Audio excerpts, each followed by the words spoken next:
Hello everyone, it's Helen here and thank you for joining me today. Now today I have a cute little mate for you. Okay, so it's a Ferrero Rocher mailbox. It's a miniature mailbox. Now you may have seen these going around YouTube and Pinterest and everything, but I got my inspiration from May Made It, and I'll put the link to her video down below. I've made some adaptations to the sizes because I wanted it to fit 2 Ferrero Rochers, so those fit in there perfectly. Okay, so I'm going to quickly show you the paper pad. Okay, so this one is Stampin' Up Sending Love. It's a 6x6 paper pad. Lovely, so basically 2 colours have been used. That's Real Red and Whisper White. I love this. Just love it with the stripes as well. Okay, so you can make 2 mailboxes per sheet, so that's quite a lot there. And they're so quick and easy to make as well. You can have loads of these made if you have loads to make.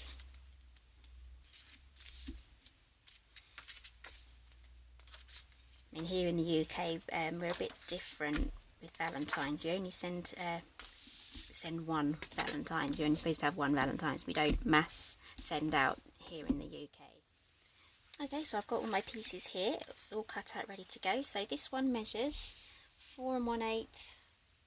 Oh, no, 6 inches by 2 7/8. This one measures, this is the base, the little box that the Ferrero Rochers go in. This measures 4 1/8 by 5 5/8. Now this one is the piece that fits along the bottom. This measures 1 1/2 by 2 7/8. Don't worry about writing this down because there'll be a link down below to the dimensions on my blog. And this is just a scrap piece of Whisper White paper for our stamping. We need 2 hearts, and this is just a strip for the top of the post box. Okay, so we're going to start off with this big one here. Need your scoring tool. You can use your scoreboard or your trimmer. Okay, so we're going to have this in portrait first, and we're going to score at 1 3/8. And then 2 6/8. So that's 2.75 or 2 3/4. And turn it to landscape and score at 1 3/8 again. And the last one is 4 1/4.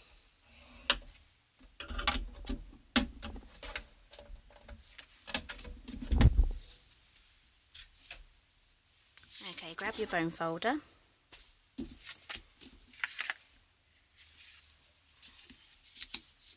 And on the mountain side of the score lines, I don't know what that is there, it's a bit of embossing powder. On the mountain side of your score lines, that's where you need to fold in. So you've got the valleys here. This will prevent your cardstock from cracking, and if you're using nice, good quality cardstock, it shouldn't crack.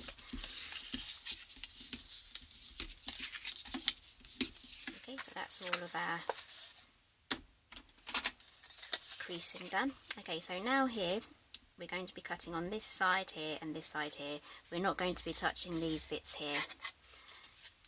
Okay, so another thing, there's a side to each side of this score line. So I'm going to cut on this side of the score line on all sides. And then I'm going to cut that score line completely off. And then I like my boxes to be as perfect as possible, so when I fold them in there's less bulk and that everything's flush together.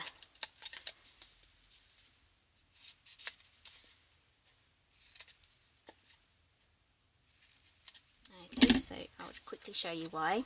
This side has to be completely straight, just so that it all fits together perfectly like that. Okay, do the same on the other side.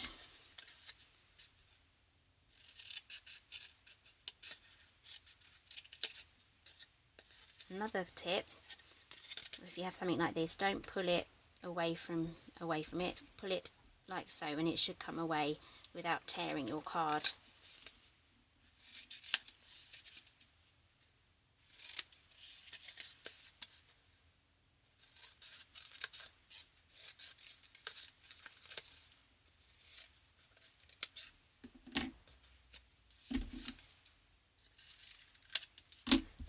go, tidy up as you go along. Going to be using our fast fuse for this. Okay, a good tip for this is to hold it either side like that. You know, I know a lot of people have had difficulty using the fast fuse, but once I got used to it, I actually quite enjoy using it now. So, okay, so the trick is not to press too hard and then to flick to break the adhesive when you come away. So you press down like that and then you go to the side like that, and that breaks the adhesive off the roller. If you do that, you shouldn't have any problems.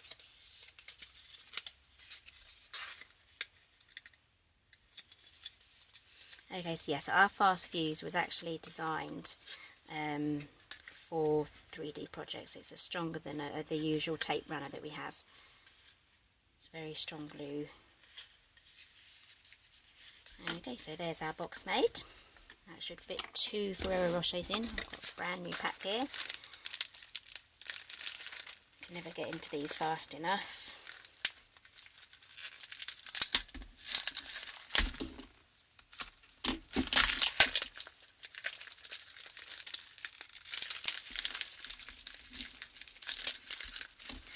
Now, they really don't want you to eat these, do they?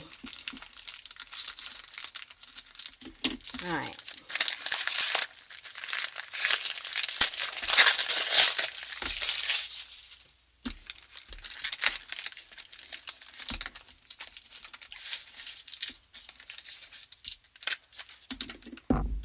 There we go, they fit in there perfectly. So let's move on to the rest of the box. Okay, so moving on to our piece of paper now. Get our scoreboard out again. Decide which side we want it. I want it this side. Where's my stylus? Okay, so all we have to do is score, and landscape we score it 3/4 on each side. So score it there, turn it over, score it there again. Okay, that's it for scoring. Turn this over and fold, just like so. There we go. Where's my piece of paper? Okay, I forgot to say you need 2 of these, so I'll just cut another piece out. So basically we're going to curl it round so that it fits on there. Okay, so I'm going to use the fast fuse again.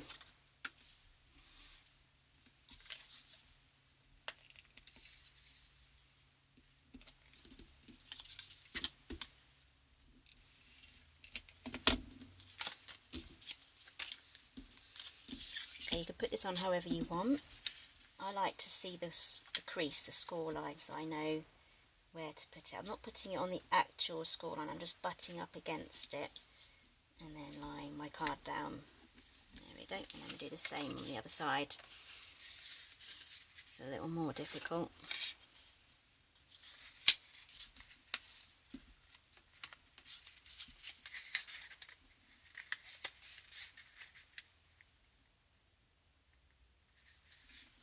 Okay, that's the first side done. There we go, that's the second side. There we go. Nice little tunnel. Our box should fit in. Nice snug fit like that, so we don't want it sliding out. I mean, you can put a thumb hole. I have seen a few people put thumb holes in here, but I think that loses the look of the actual post box, because I don't know, I'm not American, but I don't really know if there are little holes there for opening, whether you have handles. Okay, so now we're going to be moving on to our stamping. I've taken the love heart from Lift Me Up. It's this one here. Just grab that out. And I'm going to be using block B.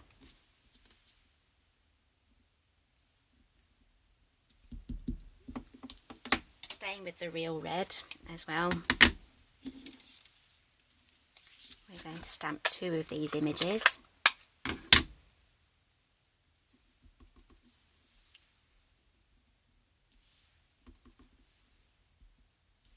we go. Okay, Real Red is a very strong ink. I'm going to clean this off straight away, otherwise it may contaminate my projects if I leave it hanging around. Where's my spray? I'll put it away. Okay, so this is a stamping mist and my stamping scrub, so I'm just going to quickly spray my stamp, scrub it, dry it. So it has a little picture here for scrubbing and drying. There we go. So that's the stamp done, but I got some on my block, so I'm just going to do the same for that as well. There we are, nice and clean. No red on my fingers, amazing. Okay, so now we're moving on to cutting these out. The Lift Me Up set also comes with a coordinating die set as well, so I'm going to take the heart from here. I store all of my dies on this magnetic sheet here. I got this at Alexandra Palace at the Stamp and Craft show last year, so I'll be going again this April. So I'll probably, if they do have them still, I'll get some more. I think they were £1 each, so they're really affordable. That's the wrong way round. Okay. Okay, I've got my magnetic platform. You're going to have to do this twice. So do your best to line that up. If you don't have a magnetic platform, you can just use your normal platform for a thinlet, and then use a bit of washi tape just to make sure that it doesn't move out of the way. Oops, I've done that wrong. Did anyone notice? There we go. Let's get that down. I need the plate down first.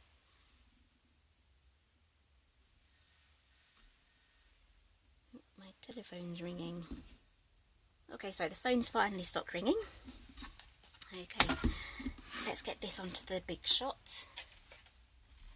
Hopefully it doesn't wobble the table when I pop it through. So just trying to keep your heart still. I don't want to jog it.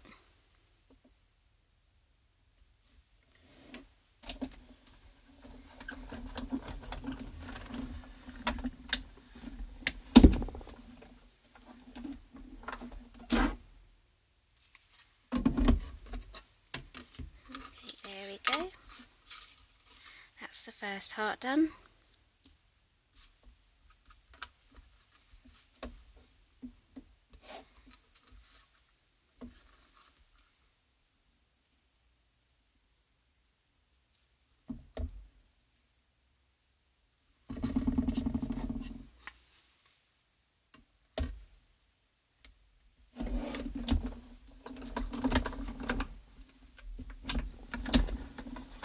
Okay, if you heard a cracking noise, that's normal.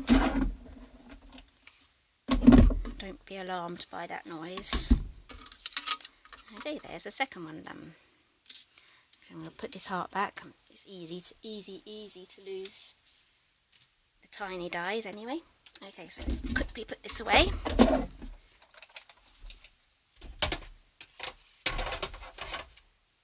Okay, on with our hearts. Right.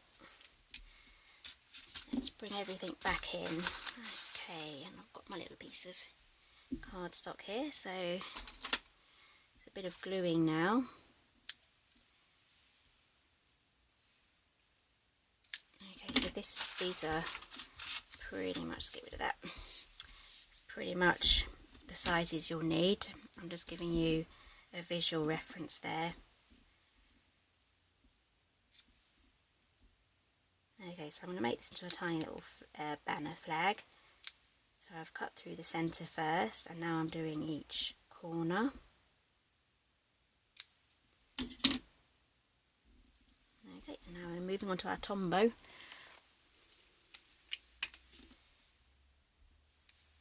It's a strong glue, so you don't need much. So stick that down.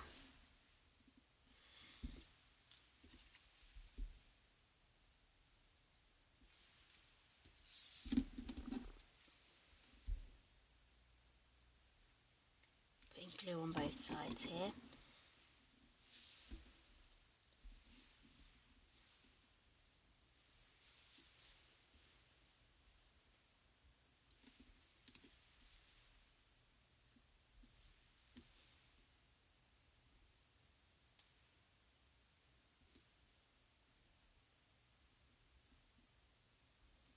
There we go.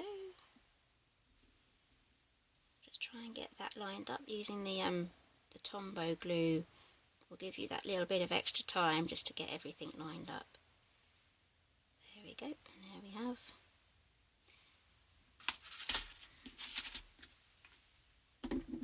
So you can have this on straight and crooked. I like mine leaning back slightly.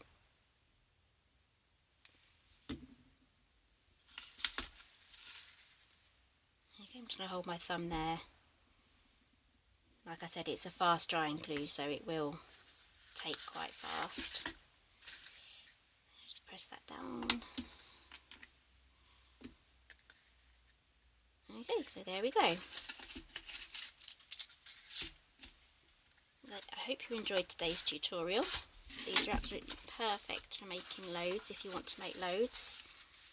And I just want to thank May Made It for giving me this idea. The link will be down below for her video. And if you need any of the measurements for these ones, they'll be on my blog as well. So the link will be down for that below as well, plus some more photographs. So thank you for joining me for, today, and I'll see you next time.